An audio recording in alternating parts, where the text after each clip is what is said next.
বাবার জমি নামজারি না করলে হতে পারে বিভিন্ন ধরনের সমস্যা।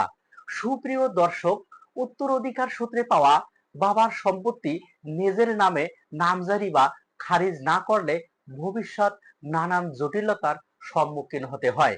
এতে জমির বিক্রয়, বন্ধক রাখা, মার্গেজ দেওয়া বা ব্যাংক থেকে লোন নেওয়া, যেমন হোম লোন, সিসি লোন নেওয়া অসম্ভব হয়ে পড়ে। নামজারি হলো সরকারি প্রক্রিয়া যার মাধ্যমে পূর্ববর্তী মালিকের নাম বাদ দিয়ে নতুন মালিকের নাম সরকারি নথিতে অন্তর্ভুক্ত করা। এই প্রক্রিয়াকে কর্তন, মিউটেশন বা জমা একত্রীকরণও বলা হয়।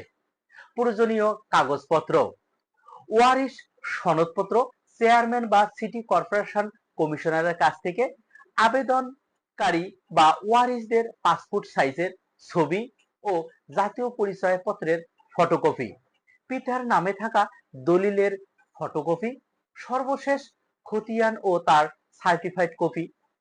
আবেদন ফি: সরকারি ফি প্রায় 1170 টাকা। আশা করি বিষয়টা বুঝতে পারছেন। সকলকে ধন্যবাদ।